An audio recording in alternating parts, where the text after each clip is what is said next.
Hello and welcome to Roguelike Radio, the procedurally generated podcast where all of the participants eventually die. Sorry to break the news, guys. We are broadcasting from the the International Roguelike Development Conference in Serbia, in the beautiful city in Novi Sad, and in the Start IT Center here in Novi Sad. And we're joined by our host, Stefan. Hello, Stefan. Hello, Darren. And a lovely panel of different speakers who've been presenting during the week. I'll just pass the mic around if you want to each introduce yourselves. Hello, I am Kukuru3 and I am a roguelike developer. Hello, I'm Tom Ford, aka Flend, also an occasional roguelike developer. Hello, I am Srđan Maksimovic and I just made my first game. Hello, I'm Diagnostic and I'm also a roguelike developer. Thank you, gentlemen, and I'm Darren Gray. So we are here in Novi Sad for IRDC 2017. Stefan, you've been hosting us here. Do you want to talk a little bit about how it's been hosting it here in Novi Sad? So basically, we have a lot of help from our local organization that's embracing IT in Serbia. The name of organization is Started. Also, I'm one of the founders of the organization called Indiestellar that's embracing independent game development in Serbia. So our main goal was basically to bring something niche like the roguelike genre to Serbia to show people what other people around the world are doing and what kind of games are they making. In this sense, the roguelikes. So organizing this IRDC was pretty much easy because Darren, you helped me a lot. So I just contacted the local organization, Started, and they provided me with this beautiful space that we can use for the rest of the conference. So basically, it was straightforward. You say that, I don't think you're taking enough credit, Stefan. Stefan's doing a brilliant job of organizing. He found a great venue here at Started. Put together flyers, email promotions, all sorts of great things. And we've had a lovely time here. We've had a great time in Serbia. So thank you very much, Stefan. I think Stefan deserves a round of applause for everything he's done. Thank you, Stefan. And I would emphasize for those listening, if you'd like IRDC to happen in your hometown, then there's opportunities next year. We move the location every year. It's a great opportunity to get roguelike developers and other developers to come and organize around your area and hopefully draw in interest from the local indie community in whatever location we move to. So if you are interested, please get in touch with me and we'll see about maybe holding it in, having you as host next time. So do get in touch if that's of interest. Now, on to the conference itself. We're towards the end of the second day of the conference here. We've had a series of talks. We're going to have a little panel, Q&A today. We've had some demos going on. And we even had a trip to a dungeon, which was very exciting. But just to go through the talks yesterday. So I gave a talk on why we make games. And we'll get the talks on YouTube, hopefully very soon, as well as make the slides available. So I gave a talk on why we make games, looking at what motivates people to make games, why we play games in the first place. Looking at the evolutionary psychology of humans and of other animals, and some of the behaviors we observe, and some of the academic research into why this all happens. And most of the conclusions are, we don't know. Lots of people have ideas, but they don't always stand up to actual scientific, rigorous testing. And I also presented on the results of a poll I did to the roguelike community on why people make games and some of the motivations that came out of that. It was interesting seeing how particular things around fun and challenge and curiosity and artistic expression were the sort of things that drove people to make games, even though a lot of people got into it for reasons like learning to code or thinking about money. So Darren, I know it was difficult to find a conclusion in terms of why do we play games, why do we enjoy playing games, but did you think there was anything from your research which could help us make games which are engaging any kind of themes that we could learn from when we are making games in order to deliver a good experience? No. I think that what was clear to me in terms of the motivations for people to make games is that what really drove them was their own personal ideas of fun. So I think people should concentrate on themselves and the sort of game they want to make instead of considering what will best fit people. Because I think in terms of why we make games and so on, I think realistically speaking, it's probably a bunch of messed up evolutionary signals based on some outdated code in our own weird, long evolved brains. I don't think there is any rhyme or reason to it, and we should just enjoy it and not think too much. Yeah, I definitely got your conclusion, and certainly any opinions I might have are absolutely not based on any kind of research at all.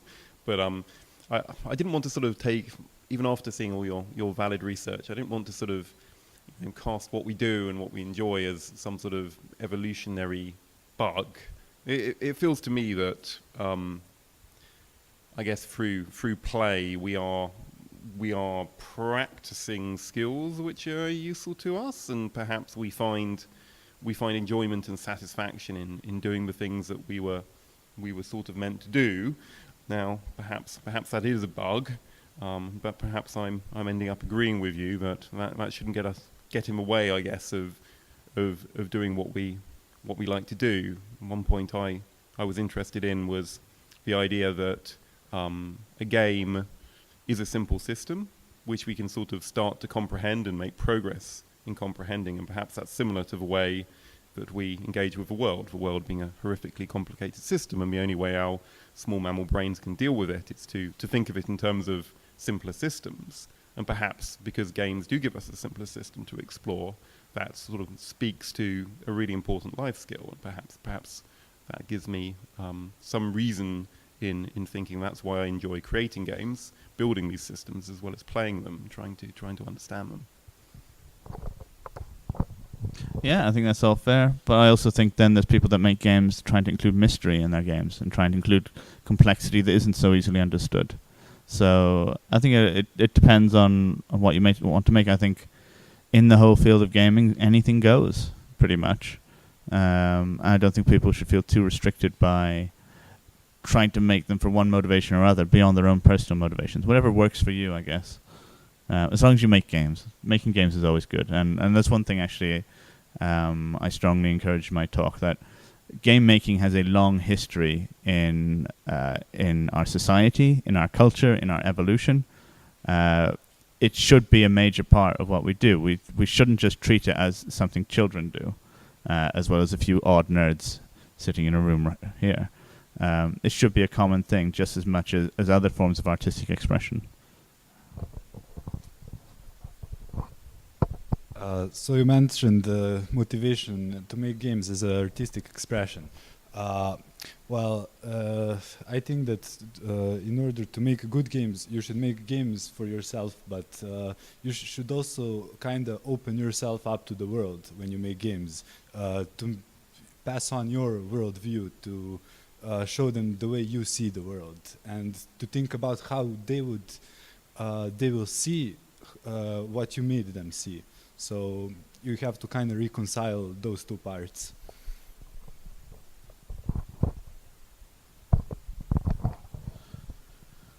So one other thing I raised in the talk was, we talked about human expression, human creativity. What if we came across aliens that invented games? Would they make games? And what about AI? Would it make games? Well, Tom has been trying to make steps in that direction. He's been using machine learning to develop levels for roguelikes, and Tom gave a talk on that yesterday. Do you want to talk about that?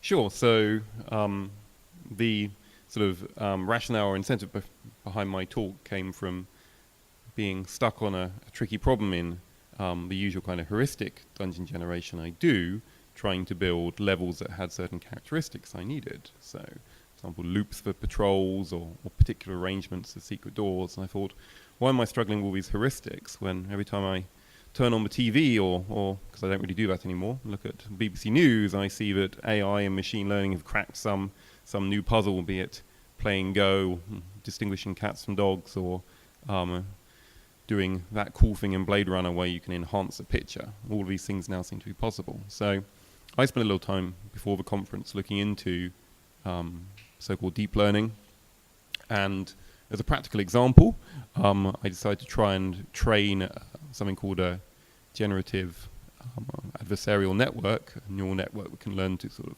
create images, to create some standard kind of dungeon layouts that we typically use. So I took a training set teaching the neural network consisting of a lot of different randomly created dungeons, and tried to get the neural network to learn how to create a dungeon, at least a dungeon layout. And the results were a little bit mixed, but I was relatively encouraged that my relatively straightforward hardware, my graphics card, and overnight I could train a neural network to produce something that looked like a fairly reasonable dungeon level. It struggled a bit with certain things that human roguelike developers sometimes struggle with, like making fully connected levels, etc. But it was certainly a step in a direction which I think people would do well to develop in future. It certainly is not going to replace, at the moment, the kind of heuristic-based dungeon generation algorithms that we typically use in roguelikes. But I'd be very surprised if it's a long time before people start using related techniques, even if it's not the GANs I used, as a way of building procedural content. Now, this might not be levels, this might be using generative techniques to create really interesting procedural trees, for example, and small parts of content first before perhaps going to the larger scale stuff I was trying to do. But it certainly seems that procedural generation is a fundamental part of roguelikes, and there's a lot of research at the moment in generative AI, and the link between them I don't think we should ignore. I think it's something that is going to affect games in the sort of medium term, sort of perhaps 5 to 10 years.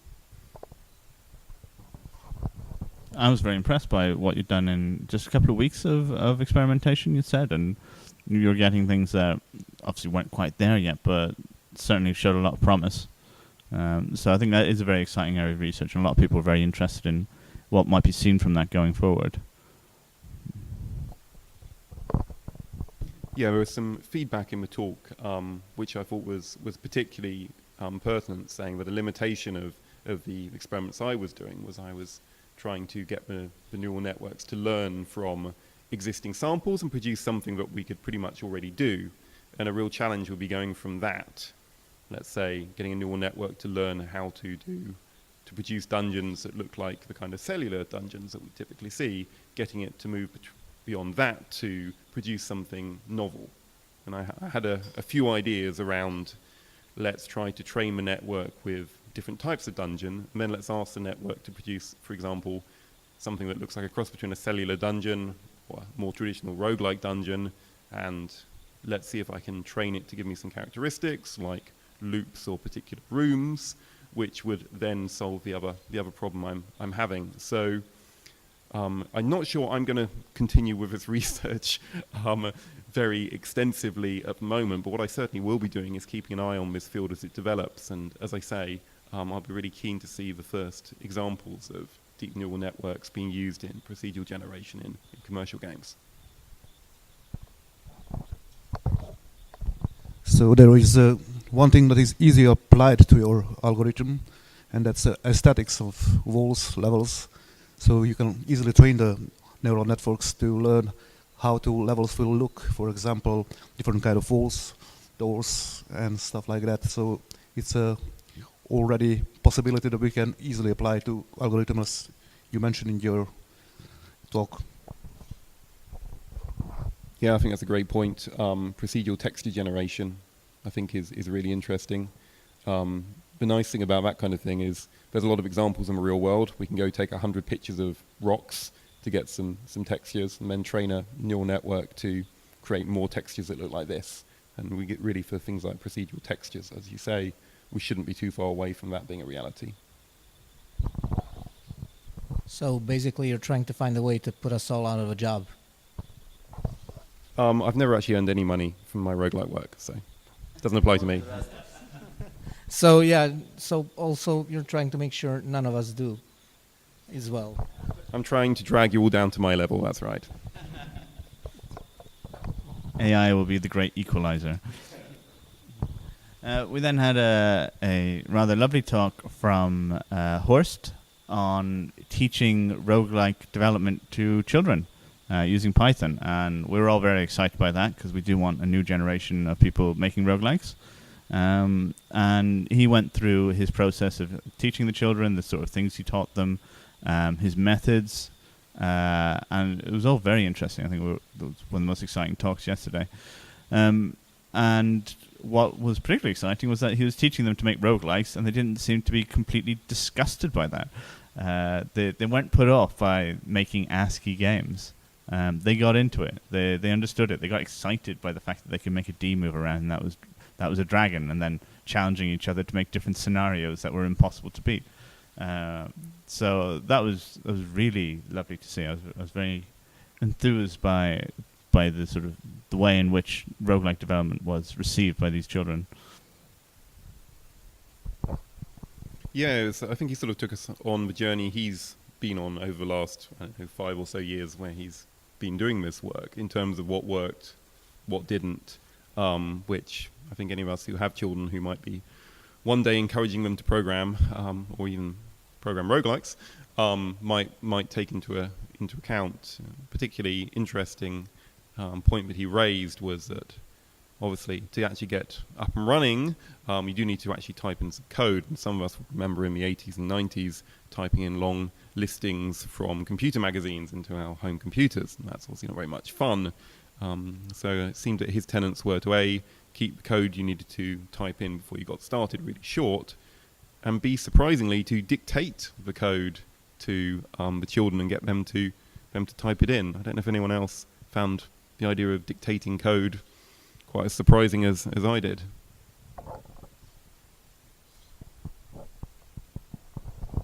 Yeah, it was just surprising, but then I also understood his point of that if you just give them it written down and they have to copy it off this sheet, or if it's on a projector or something, they have to copy it off, then obviously that's not very engaging for them because they're having to look from the screen to the other source, whereas it can go quite quickly if you're dictating it out and they're typing along and they're having to, race to keep up with you.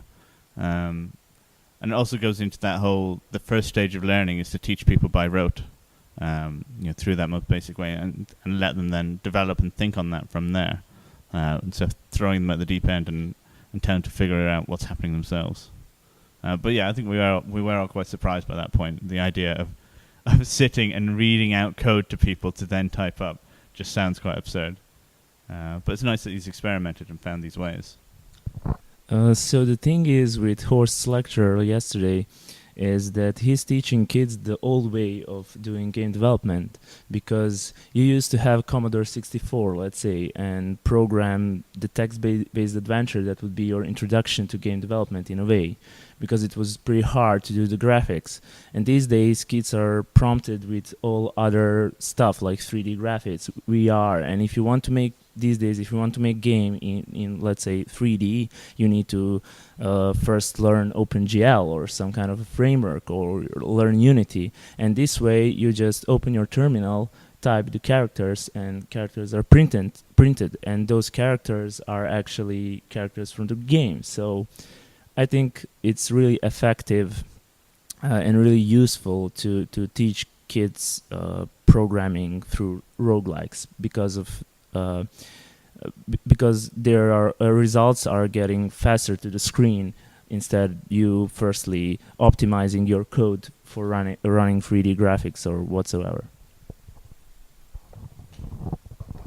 I thought another couple of his insights were quite charming, talking about the sort of boys he teaches, who I guess around 10 years of age, just enjoying mashing the left key, getting their little roguelike guy, little asterisk, @ sign, to go to off the left of the screen and get to like -20 or -50 X coordinate, and then have to mash the right button to get them back onto the screen. It kind of reminded me of mashing buttons on my calculator when I was bored as a kid or whatever, just trying to see what happened, and other children asking, can I have 1,000,000 hit points? And obviously as adults thinking, that's really going to alter the balance, but make a less good game, but that's what kids wanted. It reminded me actually of a post on Rogue Forum Reddit recently where somebody's like, can I have 1 billion hit points? And we were like, yeah, okay, put this number here, why would you want that? And now it makes me think, oh, okay, maybe it was a kid, and maybe it's just a sort of natural thing that you want to experiment with big numbers and the limits of the system. And you have to sort of go through that to realize, actually,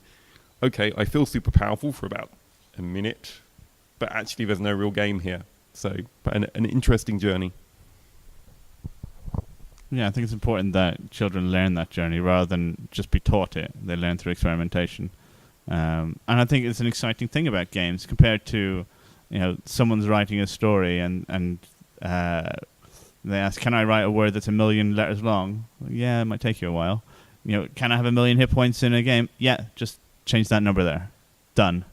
So games offer the freedom to get all their wild creativity out there. Admittedly, when I was playing on a calculator as a kid, I was just writing 8008135.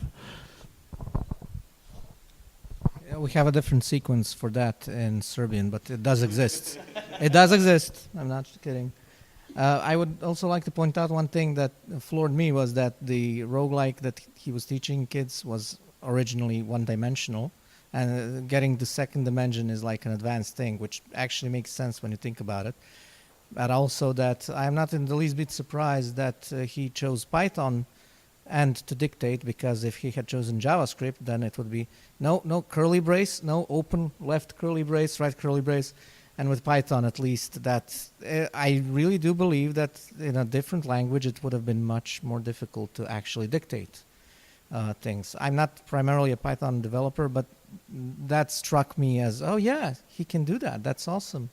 Also, if you're going to learn something, if you're going to teach programming to someone and its kids and its games, I think you can't do much better than roguelikes, because, as you said, experimentation, you're immediately in there. Yeah, sure, you can put in 1 million hit points, but also it is the fastest way between an empty screen without a line of code and at least a semi-functional game, interactive world, or something is happening. Like you can use characters for tiles, so you immediately have geography of the world, sense of space, and you don't have to worry about graphics.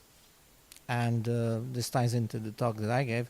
It's a visual language that may not be, known by those kids at the time they're starting to code, but they easily pick it up. The only thing that makes ASCII roguelikes a bit obscure and difficult to crack is the sheer number of symbols that we already know what they are, but people don't. But if you just limit yourself to the basics, wall, not wall, empty space, monster, player, I think any kid can learn to crack that visual code in like 10 seconds.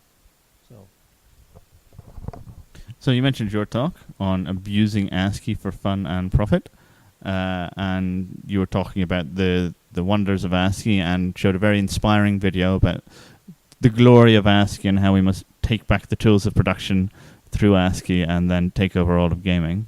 Do you want to talk about that? So it wasn't that much of a taking over the world of gaming, because ASCII is a niche, but one of the points of the talk was doesn't matter that it's a niche and we should embrace that. But also, yeah, there was a lot of ASCII abuse in that in that talk. I was always fascinated by ASCII myself, and I sort of first thought, should I even hold this talk? I mean, I'm going to be preaching to the choir. That there will be a room full of guys who know more about ASCII than me. If nothing, then just by virtue of them being around longer and being there at the time when ASCII was at its heights. Because I'm one of the Commodore guys. I didn't really have a PC until I was a grown man. But we are not really... It is sad that today when you say roguelike and stuff, there are actually people who are getting into roguelikes and are observing ASCII as this weird historical thing and don't know exactly how and where it all began. And I thought it's prudent every once in a while, maybe every several years, to just hold a talk on that and ground us back to where it started, but also look into where we are now. Because where we are now is a pretty good ecosystem of ASCII being used as not just a tool to get your game on the screen as fast as possible and into a community that already knows what's being presented on the screen, but also as we are always fond of perverting things to present art in ways that people didn't mean it to be presented, we also can be using ASCII in novel ways, just because it's a historical oddity, that just because it's tied to roguelikes. And well, I made a small selection of games, too small for my liking, but there were time constraints that I feel are sort of spearheading this revolution of ASCII. And and I also just want to emphasize that one of the points I made in that talk that's really important is that the reason that this happened is that we are getting the tools, not just in roguelike development, but generally, to present those games. As the tools ecosystem matures, then people are reusing these tools more and more. And I mentioned libcod. I mean, I'm not going to go around and listing all the technologies, but we have Dorian, libcod, and stuff, and we can just load up. We don't have to think about roguelike stuff, and we have access to 16 million colors, and we can have access to bitmap fonts. We can sort of experiment from there. And hardware has improved, so we can do even crazy stuff, such as I'm doing, and we can draw hundreds of sprites on screen instead of just a grid-based. And I'm sort of drawing ASCII in a non-grid type and exploring that. And there are other people who have just on that list, like Shoot'em, who just made, what was it?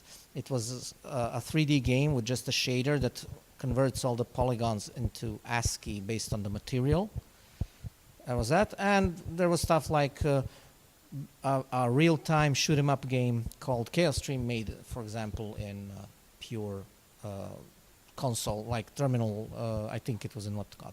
And of course I mentioned Cogmind because that's, for me, is the epitome of the new wave of ASCII. So that was my talk, and I don't know if I missed someone. I would have loved to have mentioned Ultima Ratio Regum. I think I missed one there, and I feel like I should apologize for that, because even though it's just like plain old regular ASCII art, that sort of thing has never been done before, because that's not just hand-drawn ASCII art, that's procedurally gorgeous drawn ASCII art. So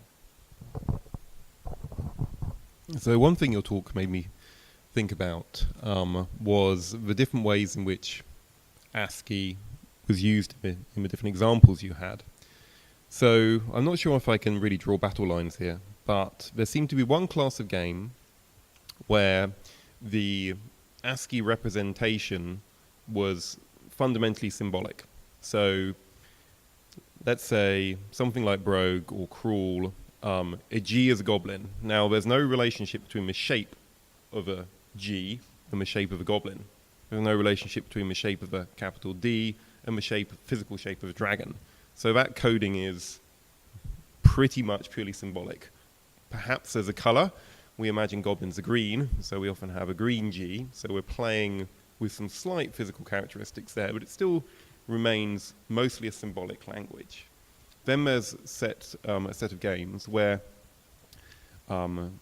example is, I think, Basement Dwellers, and you had an example as well with a sort of real-time looking side-scroller entirely done with ASCII graphics, where an ASCII stickman is made out of an O and some bars. And here what we're doing, we're saying we are trying to represent the physical form of the sprite using ASCII, but we're just using a very limited set of primitive shapes in order to do so. And that seemed to me a different class of use of ASCII.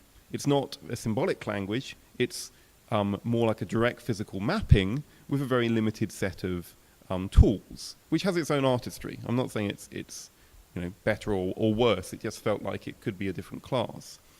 And then finally, there's the things like particle effects, etc., sub-pixel ASCII shapes, where it feels like we're using the ASCII just as a sort of kind of algorithmic representation where we could actually be using pixels. We're just sort of mapping between the ideal shape and the pixels in our mind and the ASCII itself, and if the FPS you showed seemed to epitomize that for me. The second class I talked about, when we're using a very limited set of shapes to represent a physical structure, I still feel like a human is sort of picking those out.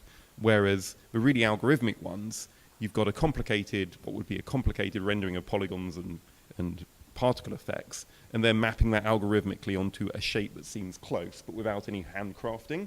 And it's still a degree of artistry, but for me that was a third class.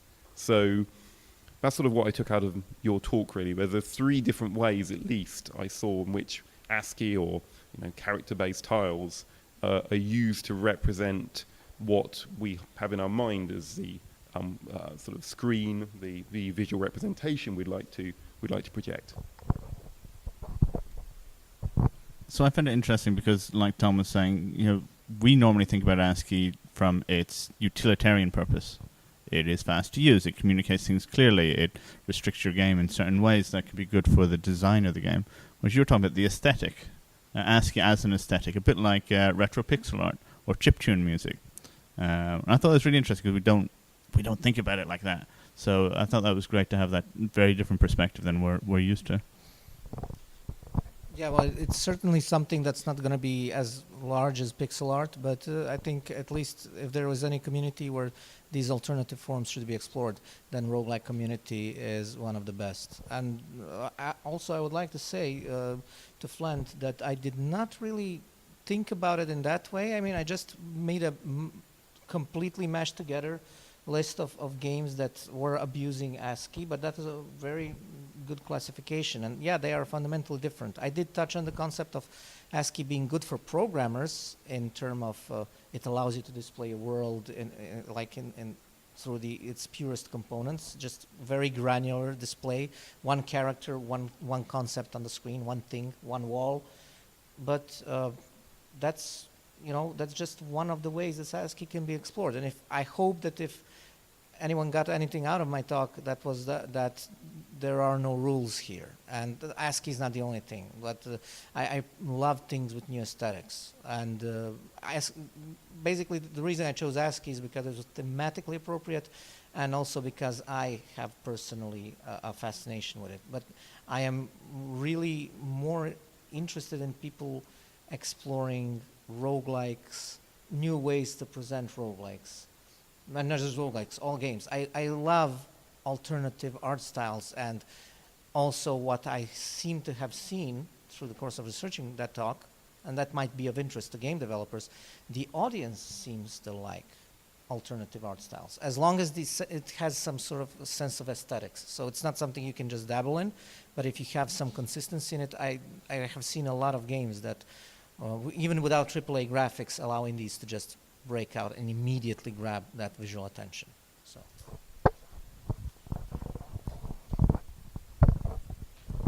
Just to follow up on Flint's thoughts, there was one game, I don't remember its name, but for example, I saw some videos about dragon being represented by Big D and having a claws like E and I for the tail also. It was a real time, I think so, but there is such kind of representation also for ASCII. Sure, I think if in my classification system, it's almost like a bit of 1 and 2. So it's certainly a combination of the two.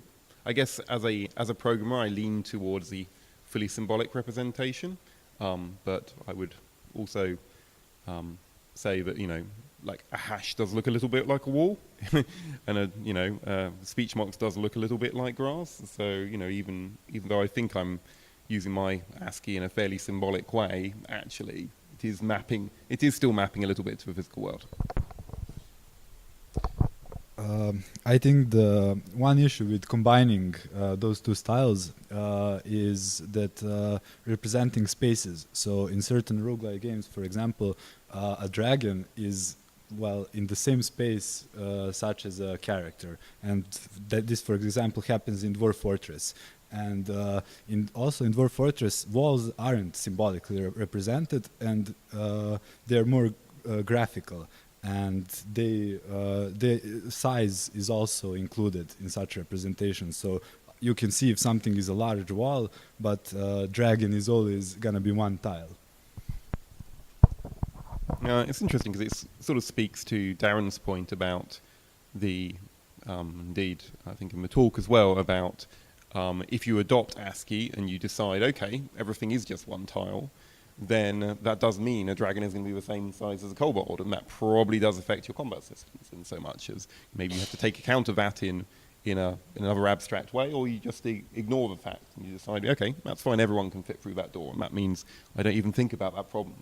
It's, I guess, in the conceit of my game, size is not really an issue. So it's an interesting example of where I guess we've adopted a graphical style which in some ways influences the gameplay mechanics that we potentially could or want to explore. It's also much easier to just have a one-tile character from a programmer's perspective. Yeah, and from a game design perspective, if you got a dragon that's multi-tiles and then it gets stopped by any single tile corridor, suddenly it stops being a threat because you can easily just find a little cubbyhole to go in and start shooting it from. So there's all sorts of interesting issues around that. But, roguelike developers are generally quite lazy, so we choose the easy route. Let's have everything represented by a single character, easy peasy.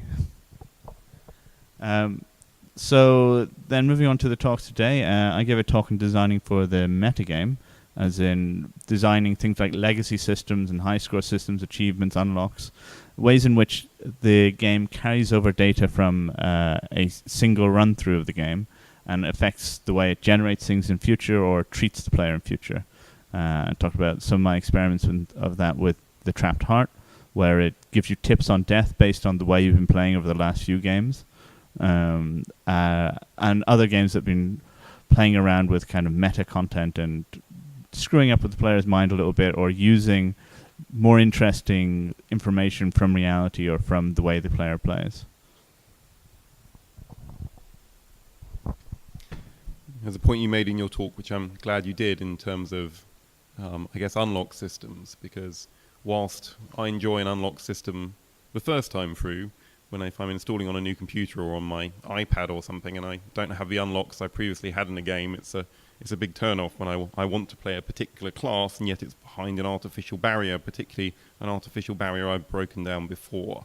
So a definite risk, I think, in terms of our unlock systems as a metagame advancement mechanism, despite the fact they're so complicated, so common rather. I think that the topic was very, very interesting and relevant today, because there simply aren't that many games that abuse meta game mechanics today. They sometimes use some simple things like unlocks, like previously mentioned, and legacy systems. But for example, Undertale was pretty innovative in the way that it carried over past experiences, and there aren't many games that abuse this kind of mechanics today. So I think that's a big front for game developers on where they can improve in the future.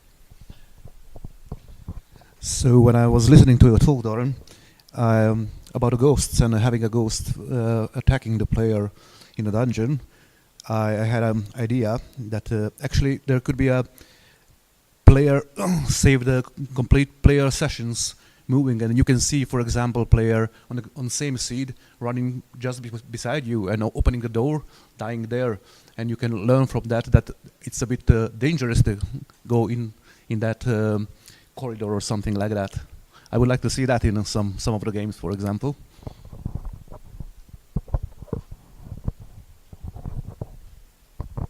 Yeah, I think there's loads of different opportunities.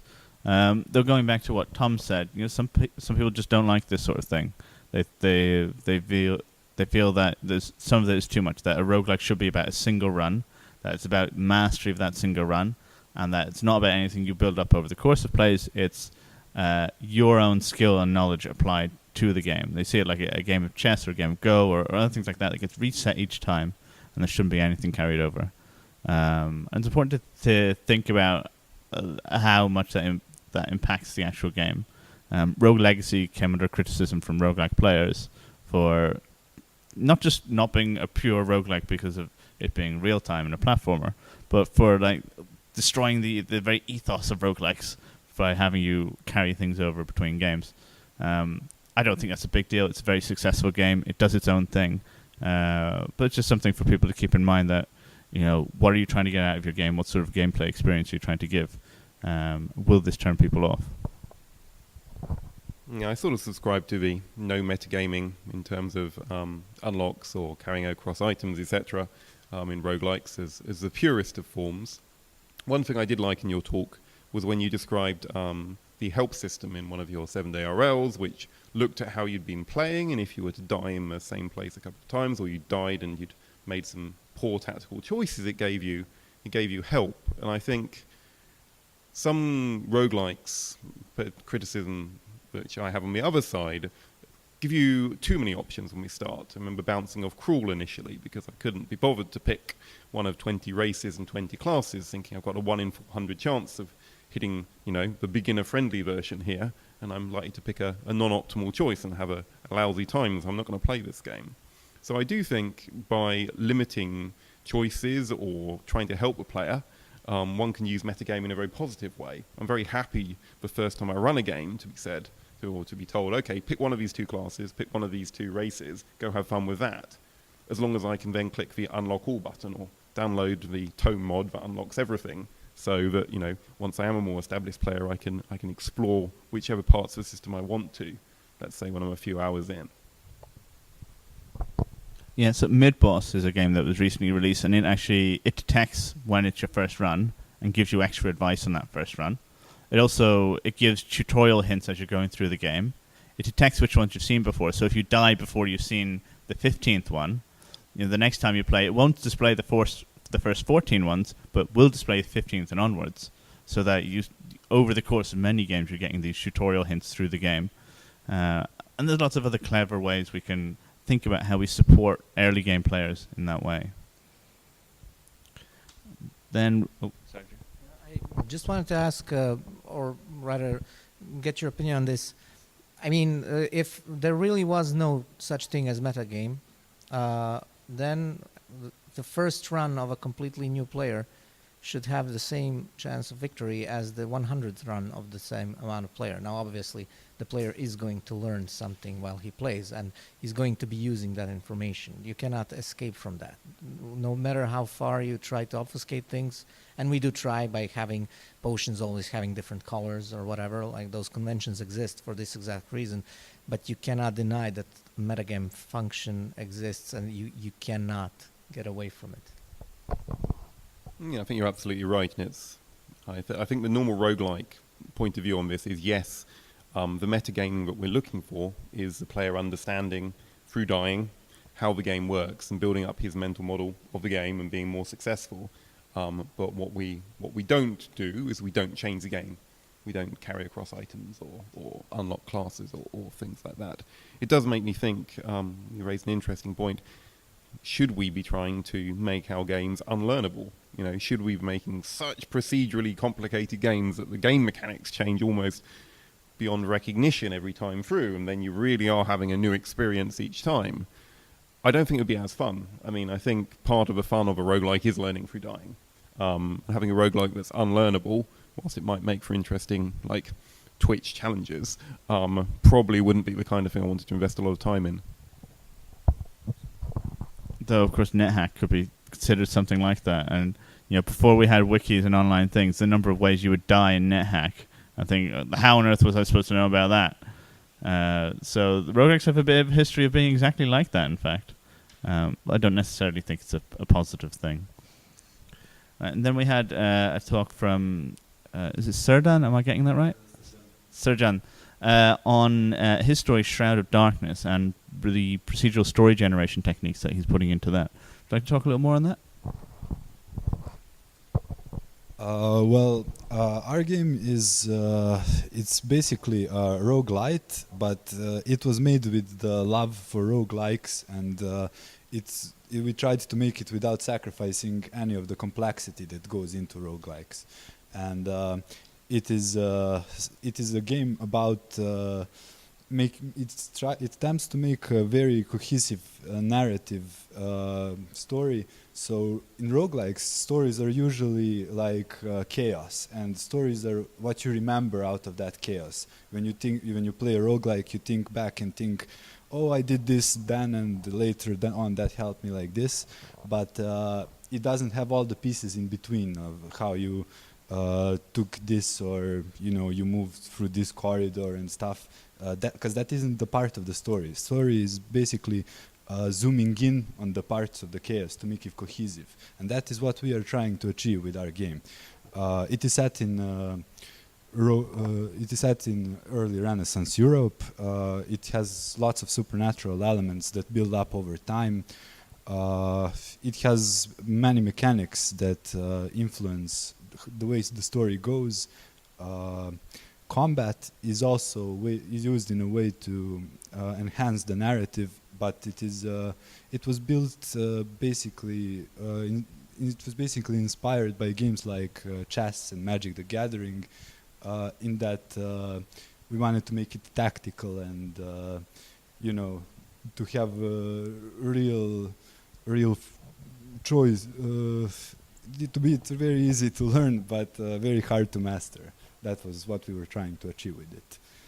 So currently we have early prototype, and well, you saw it when you played it. It wasn't. We still don't have lots of systems implemented in the game, but the systems we do are currently working, and we are very pleased with them. Just from what you said and from what I saw, it certainly had a bit of a board game vibe from it. Sort of like a bit of a board game vibe, bit of a sort of FTL vibe. I felt I would be encountering a number of sort of interesting but self-contained situations, dealing with each of those. A little bit of, as you say, really sort of procedural narrative coming through, trying to capture the atmosphere of what you were saying within a few short lines of text, with bits of it varying each time. But I guess you couldn't play such a thing in a board game because I felt you'd have so much content and so much procedural generation and so many systems working together. It would be like a real sort of board game experience, but with a scope that's very much bigger than a board game, such that it comes through on the PC platform. So yeah, it looks exciting. So we all know that games take a very long time to develop, but we hope you develop it very quickly so we can play it. Though, of course, some of us did have a play of it today. You very kindly brought the game along and had it demoed out. It's nice to actually to get to play games like that, even if it's a very early stage right now. It's very cool to get like an early peek of that, and I was playing around with that a little bit, and the combat system looks like it has a lot of innovation and thought going into it. So like Tom, I'm looking forward to playing that when it's more advanced. Okay, and then Tom gave our final talk today on narrative dungeon design, continuing a talk that he's been given for several years now, but advancing it further, and we saw some very interesting advancements there. Yes, this is kind of my hobby horse, has to be said. But one of the questions I think was actually asked by a member of this panel, if I remember rightly, last year, about the sort of thing I'm interested in, which is about how do we make dungeon generation better in games, basically, particularly in roguelike games.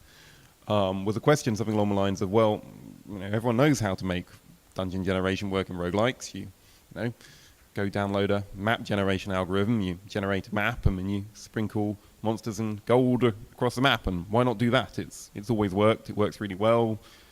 With variations, that's how most of the major games work. And my sort of proposal was that we should have something that underlies that process. We should be thinking about what is the narrative of my game. And when I'm talking about narrative, I'm talking really about something quite simple, which is what is a series of tasks that I want my player to do? What kind of adventure do I want them to be taken on? And if I first of all generate my adventure, let's say it's running for a space station, planting a few bombs, fighting some sort of mid-boss, flicking some switches, hitting a self-destruct, and then running away. if I start with a narrative I want my user to go on, and I generate that narrative first, then I should be building my maps and I should be building my levels around the narrative rather than trying to force narrative into some randomly generated levels. So, I say it is a bit of a hobby horse of mine. It's something I've been working on for a number of years. Some of the advancements I've done this year are to do with rather than having a fixed narrative structure and sort of varying the content. In my previous games, there's always been one story. Maybe you break an antennae, you set a self-destruct, you go to a bridge, you run away, trying to get the computer to select different bits of narrative and build an overall story while keeping it coherent. And one thing in particular in looking at how I make sure that the difficulty ramps up in a sensible way. So one of the algorithms I've implemented in my engine this year is that when you first of all select some narratives, the narratives then say, I would like, let's say, a bridge level, a reactor level, and the bridge level ought to be more difficult than a reactor level. Another quest might say, oh, okay, I want a reactor level and a medical level. A reactor level ought to be more difficult than a medical level. And you end up building up a graph of difficulties. And you can use an algorithm called a topological sort in order to make sure that when you actually build your levels, you're building them in an order, a difficulty order, which means that the player never has to go for a more difficult level to get to an easier level. So that was something I'd struggled with for a while. But one problem I've still sort of struggling with a little bit is if my narrative calls for, let's say, a level with some loops and some particular secret rooms, how do I go about writing some heuristics that can build attractive levels with the requirements I want? And that's something that's still ongoing. So I was giving a bit of a snapshot of my progress and some future directions where I'd like to take my code. This is all being implemented in my engine, which is going to have to see the light of day in a new game at some point once I've made a little bit more progress. So, actually, you touched the unexplored in your presentation, and I played it recently several times, and actually the unexplored is actually doing the thing you are presented to us, because the complete quest line is presented at the beginning of the level, so you can, for example, tip the button there and ask for the rumors to, for example, you will have other depth level 4, some necromancer and similar things. And so actual dungeon generation is generated completely with a storyline in its concept only of dungeon generation, so you don't have a different storylines, but actually the complete story is generated at once. Yeah, so I think I was in reference to Unexplored. So Unexplored obviously is a recent release on Steam, where a guy named Joris Dormans, who's also very interested in the idea of procedural, I guess, narrative game generation, has really made a truly exceptional game in terms of dungeon generation. I think Unexplored uses a similar process to my engine, really, where you've got 2 stages.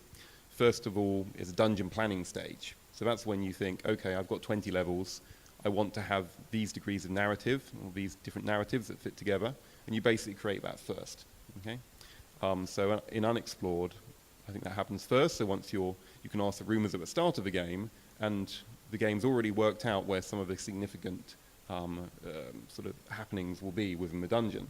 When you actually go down to an individual level, then the requirements for that level are known, what's going to be on that level is known, but then the level is actually, I think, generated lazily. So the actual level itself is generated when you actually reach it for the first time. But certainly there's this 2-stage approach, and it's an approach I use in my engine as well. So similarly, if you play Trauma RL, whenever you, even from the first level, you'll start getting logs and hints about quests you have to do later on. So every time I create a quest, let's say it's a quest, a simple one where there's a locked door, you need a red key card, you might find a log much earlier in the game saying, oh yes, that's a log from Cyril. Cyril, I lent that guy Bob my red key card and he's lost it. So you've got a clue that you have to find another log from Bob, and Bob says, oh yeah, I borrowed that key card from somebody, I lost it in the armory. So by planning your dungeon out before you actually make the details of it, you can start leaving hints and clues for the user, and you can even make that a little sort of mystery kind of detective story as in my game. So I think there's a lot of really interesting stuff we can do there, and it's still unexplored, shall we say. One thing that interests me is that the way you're exploring different algorithms. You talked about the algorithms here that you're looking into here, the graph theory that you've been developing alongside this, but also the machine learning that you've been investigating. How are you hearing about these things, and what's driving you towards investigating them and trying to put them into your games? That's a very interesting question. I think the nice thing about investigating this is that if people have done this before in the commercial world, they certainly haven't shared a lot of the information. So I'm really just trying to solve a problem. I'm running into problems like this year. How do I make sure that these difficulties are represented in the level tree correctly? And then literally, I just hunt around, look for papers, look for algorithms that could work, and much like if you've ever done any science or engineering, almost everything you need has been done by somebody before at some point. It's just a case of mapping your particular problem onto somebody else who's probably cleverer than you, who's had the same problem and found something to solve it. So I think there's a lot of stuff out there which can be used, and the nice thing with trying to do a hobbyist problem like this is you keep running into things where you find the solution is actually something really interesting, like a graph algorithm. As I say, the machine learning approach to games, there's been some work I talked about last year in using genetic algorithms and that kind of thing, but the deep learning approach I think is new, so I haven't seen any literature on that, and again I'm really interested to see where that goes. So you talked a lot about those systems that you plan to implement in those games, but you actually didn't talk that much about the game itself. So that is what piqued my interest. I want to know, do you plan to make it commercial? What kind of game is it, and stuff like that? Okay, so the stuff I talked about, the majority of the work I've done in terms of a narrative generation was in my 7-day roguelike Trauma RL. So it's a game about, it's just like System Shock roguelike was kind of my idea. It's a game about exploring a space station, finding out what happened from reading logs, as we discussed, that sort of foreshadow what's going to happen, finding lots of keys, unlocking doors, having like fun weapons like lasers and shotguns, and shooting a lot of things, because I always wanted to make a shooty roguelike too. So that was a game I wrote 3 years ago. Since then, I've had other demands on my time, so I've been mainly working on the engine. I haven't quite got to a point where I'm happy with the progress I've made, but it's enough of a step forward to really make another game. Am I going to make a commercial game? No, I made a commercial game once. It was a load of time I no longer have. So I'm absolutely going to continue in a sort of hobbyist kind of way. But I do hope I'll be able to manifest some of these ideas in a real game. Probably, we'll definitely be using tile-based graphics, maybe using ASCII graphics at some point in the next couple of years. I have a very young daughter who's 7 months old, so she's taking a lot of my time at the moment away from procedural dungeon generation. And the other big highlight of our weekend was a visit to our own dungeon here in Novi Sad. Stefan, do you want to describe that dungeon a bit? Yeah, I can, but I didn't have enough historical knowledge about it. But yeah, it was built, I think, in 18th century or something like that. And basically, it was used for military to defend from Ottoman's empire. Basically, Austro-Hungarians built it, the whole fortress and the whole tunneling system.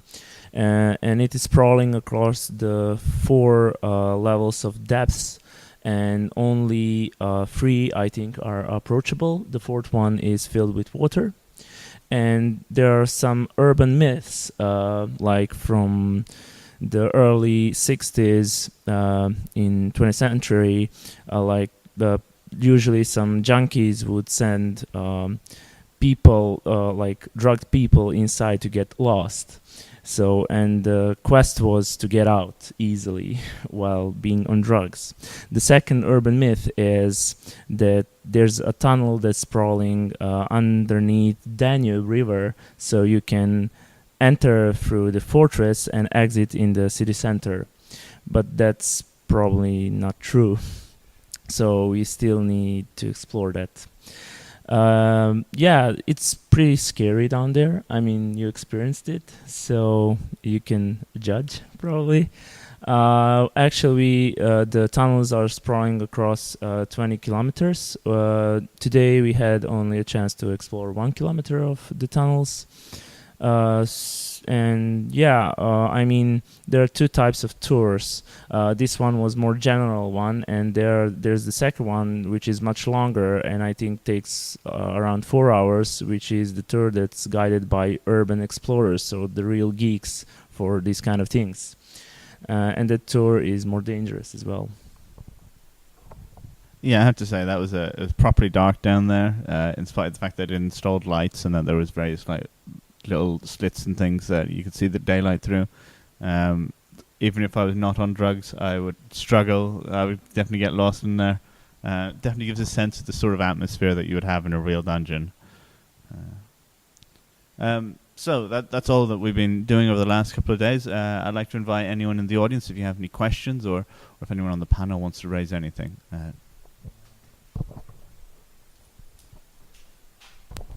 Hello, I just want to say that you're very inspiring people, and that I'm glad that you're here. And I have a question for Dark Gnosis to tell about his game a little bit that he was making.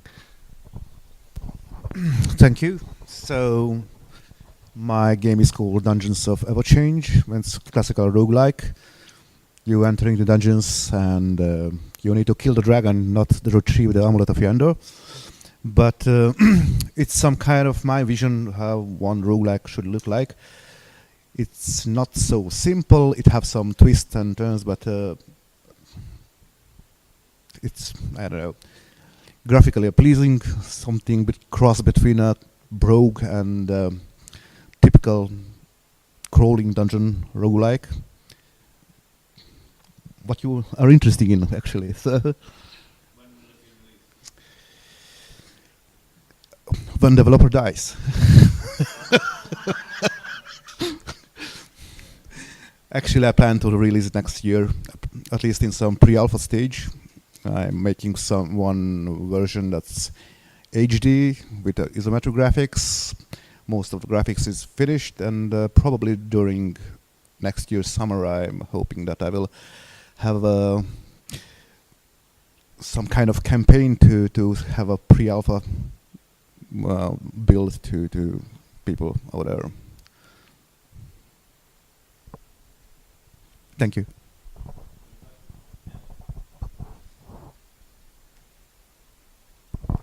Dark Gnosis already mentioned what are his next plans. So do you guys mind mentioning what are some of your future endeavors? Well, we plan to do a Kickstarter next year for our game. Well, obviously those kinds of plans can change. We'll see what kind of reception we get. This is actually the first time we went public with it. Up to now, we were mostly, in the house developing it and stuff like that. Okay, well, I'll be plugging on with my engine and my narratives. Well, I'm actually commercially developing a VR game, so once that's released, then I fully intend to revisit my roguelike and finally finish it. Also, I did promise to open source my 3D sort of method of drawing stuff. I promised it on the subreddit. I said I would take part in the 7-day roguelike in 2017. And I didn't because of real life stuff, and that's something that I intend to rectify. So that's my close-term plans. I'm still working on Jupiter Hell, which was the sort of pre-alpha stage right now. We're continuing development of that. Cornell Kishelevich is leading on that. And obviously going to take part in the 7-day roguelike challenge next year, hopefully be more successful than I was this year. My future plan is firstly to probably make my first roguelike and finish it, which would probably be a permadeath, procedurally generated collectible card game, such as Magic the Gathering, in ASCII, of course, that we could all play in terminal. Except that, for Indiestellar, I have an idea to organize another conference, probably in Serbia, to gather indie developers, not just from roguelike scene, but from other scenes as well. Next question. I want to ask about, I haven't actually looked into any roguelike code, so, but what about how much are your games procedurally generated on the start? Like, do you generate the whole world on the beginning, or do you have any instances where you can direct the player, like, the player opens a chest and it's exactly what he needs? And or I don't know, the player is getting bored, so you put in a monster and stuff like that. So, and how much, if you don't do that, have you thought about doing that, and have you explored that?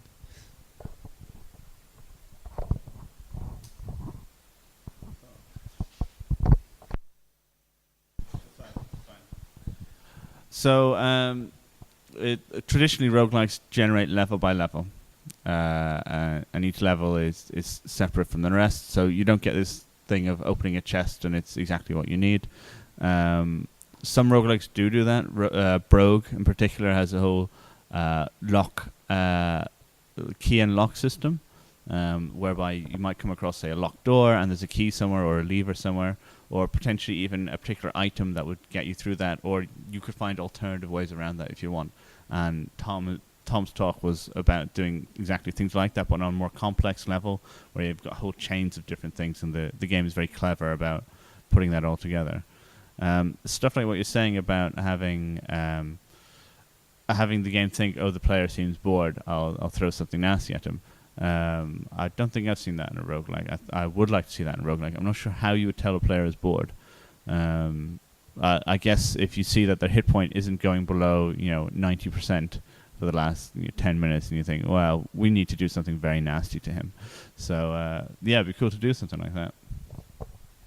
Yeah, I think either Pyromancer or Triangle Wizard has an AI director who's meant to do something like that. Yeah, I remember reading from Jice, about 5 years ago, they'd implemented something like that. It's interesting what scope you'd have to sort of mess with the game as you're going along, basically after dungeon generation. Certainly in my engine, I need to generate the entire dungeon up front, because a lot of my algorithms, which basically prove that the game is actually completable, need to know the whole of the game in order to figure that out. So, for example, deforming geometry in terms of room connections would be a problem to do in real time. But I think we do need to see more AI directors, given that it's not unusual for roguelikes to suffer from boring middle bits where you're a little bit overpowered or something. It would be cool. I think I'll just see if there's any more comments from the panel, because I think we have a comment from the audience. So actually, for example, the Brogue has a exactly different system. You are actually taking the items you found, and you adapt yourself to those items. So you develop something, wizard or warrior or anything you found actually, and the Brogue is not giving you items you need, but because all you need items you found there, you actually need them to overcome those troubles you will found on the deeper levels. Well, in our game, the idea is that you have this external locus of control. So the player molds the world by their actions, and the world reacts to it. So implementing a system that would artificially do that would be kind of counterproductive in our case. But we still do it through some mechanics like that.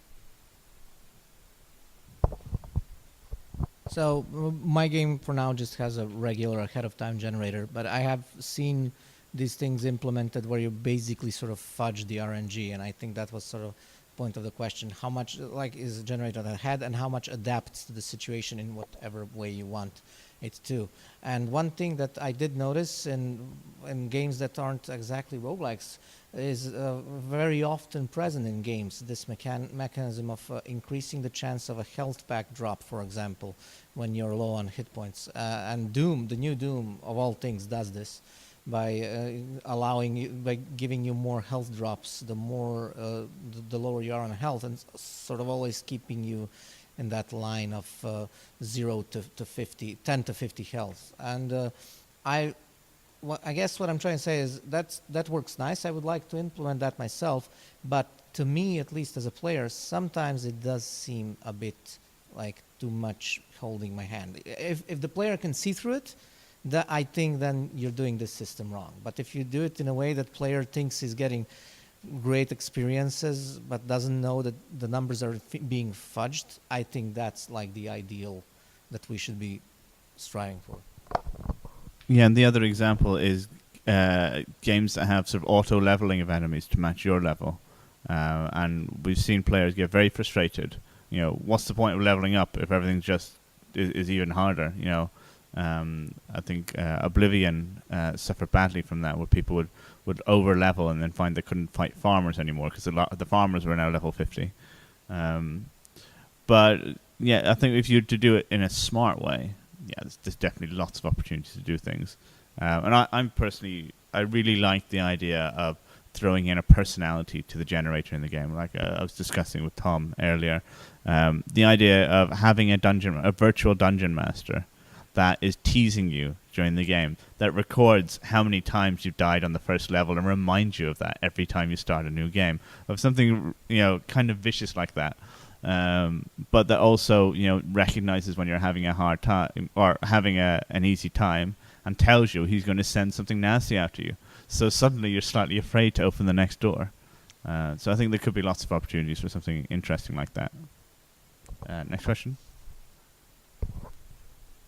Just an additional comment that when you were talking about it, it reminded me of Som, Crawl's God of Chaos, because they have a tension monitor in Crawl. It's not something they're particularly proud of in terms of the fact that there's a lot of people who claim that it's a bit easily gamed by the player once you know that it exists. But they at least they made an effort to try and assess how much danger the player was in, and then have Zom react in some respect to how he would then affect the player. So that's effectively what you'd be doing, but it's definitely a non-trivial problem to avoid the player being able to game the system.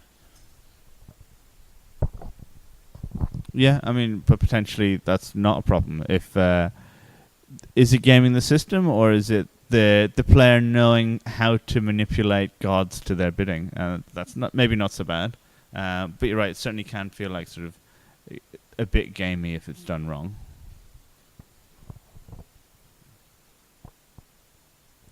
Any further questions? Oh, I just wanted to say thanks to everyone for actually attending this conference. I must say, I don't know your experience, Darren, but certainly in mine, this was one of the largest crowds we've had for a while, and really the quality of QA was absolutely excellent on both days. So thanks so much for coming, guys, and contributing. It really added a whole heap, at least for me, for this conference. yeah, I think the quality of the discussion has been fantastic. It's been great chatting with you, seeing some of the games that some of you are making, some really inspiring and interesting stuff. So it's always wonderful when going around the world and meeting different indie development communities and finding just the wealth of talent and the wealth of passion for game making. So it's brilliant to see that alive here in Serbia. Okay, well, we'll probably leave it at that. Thank you again, Stefan, for hosting us and for putting on such a wonderful conference. Thanks to our panelists for their talks and for their contributions, and thank you, everyone, with your questions and for even showing up. It's wonderful. But yes, thank you, Serbia, and goodbye from us.